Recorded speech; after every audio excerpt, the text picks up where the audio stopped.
I hate to say it, but apparently we're not supposed to have hair anymore unless it's just on our heads, because hair is not in. Luckily, there are so many ways to remove your hair, so that's what we're going to talk about today. Whether it's waxing, electrolysis, threading, shaving, all of it, you name it, we're going to talk about it. First up, shaving, which I assume is the most common form of hair removal, and many of you probably did it for the first time at summer camp, right? Am I right? Here are the pros of shaving. 1, it's quick and easy. 2, it's painless, as long as you don't cut yourself. 3, it's relatively inexpensive when you compare it to other hair removal techniques. And 4, you can do it yourself. And now for the cons of shaving. 1, you get quick regrowth, sometimes even in the same day. 2, you can get irritation, nicks, burns, even cuts. And 3, it feels like it grows back thicker.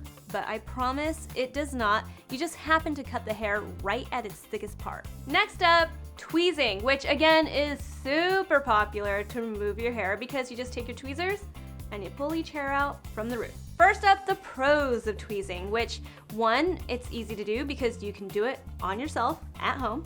2, it's inexpensive because you just need tweezers. And 3, it's really precise. You can do it on small areas like your upper lip and on your brows. And for the cons, 1, it's painful because you're pulling the hair out from the root.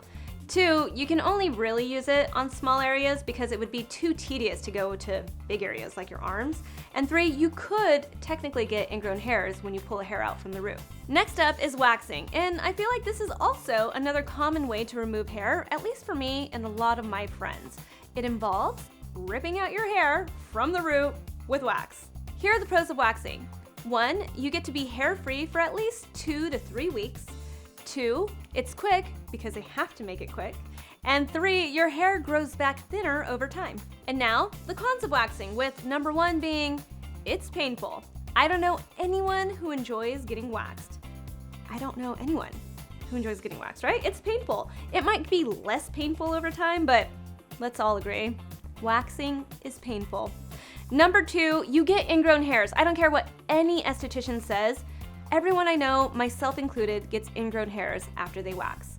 And number 3, you have to regrow your hair before you go back. And I don't mean like just a little bit, you need to really grow it back. Next up is sugaring, which is very similar to waxing because you pull the hair out from the root, but there are some differences. Here are the pros of sugaring. 1, you can actually make the sugar wax at home. 2, it uses natural ingredients. And 3, it's supposed to be less painful than waxing because it's not heated. Now when it comes to the cons, they're very similar to waxing because it's still painful, you still have to grow your hair out, and supposedly you won't get ingrown hairs because they pull the hair out from the same direction that it grows, but I don't know, I'm skeptical. Now it's time to talk about laser hair removal, which I feel like has become really popular over the last few years. It uses laser light to destroy the hair follicle, so over time, you don't grow your hair back. Here are the pros of laser hair removal. 1, if you have dark, coarse hair and light skin, then you're a great candidate. Asians, we always happen to be great candidates for it. 2, the results are really long-term if you go back consistently.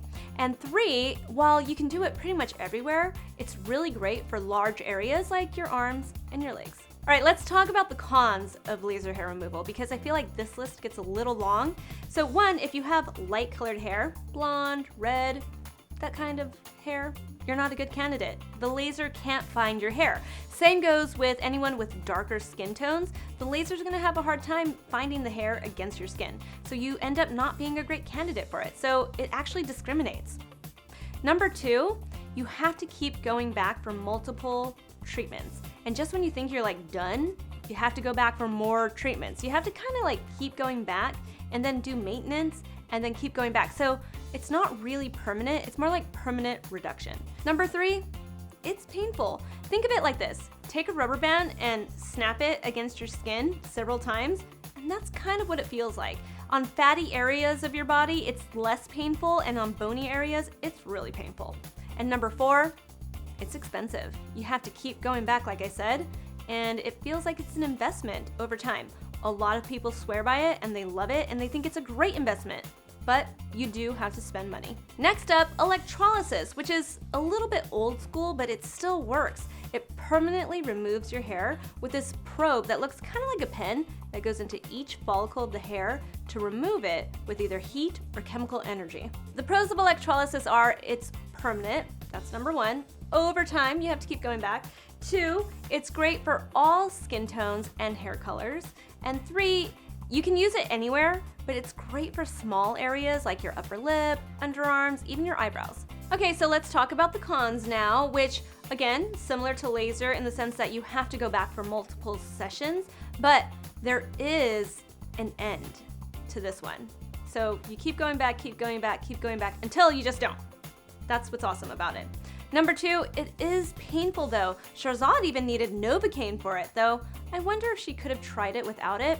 Either way, sometimes they'll have to numb you to get this done. And 3, it does take a while. The process takes a little while because they go follicle by follicle by follicle. And last is threading, which uses a thread to pull the hair out from the root. There's actually a long list of pros for threading. 1, it's less irritating because it's just more gentle on the skin. They're not pulling on it, they're just running the thread along the skin, so it's a little bit more gentle. 2, it's really precise, which also makes it great for small areas like your upper lip and your eyebrows. 3, there's no chemicals and there's no heat, so you're not breaking out, which some people do complain about when it comes to waxing. 4, it's inexpensive. You can walk into a place that threads and get a treatment done sometimes anywhere between $3 to $10. And the cons are a shorter list. 1, it can be painful still, you're still pulling the hair out. And 2, it's not really great for big areas of your body just because the technique is just not good for it, you know? Now, if you're wondering which technique is my favorite, and even if you're not wondering, I'm gonna tell you it's threading because I feel like it's just super easy. You walk into the salon, you sometimes don't even need an appointment, it's cheap, and it's fast. I mean, they just get it done and you're out. Threading. That's the one. What are your favorite hair removal techniques? Tell me in the comments below. We can discuss this also in the private Facebook group called Beauty and Wellness Questions Answered. I'll leave a link below in the description. Make sure you subscribe to our channel, give this video a big thumbs up, and I will talk to you soon. Bye-bye.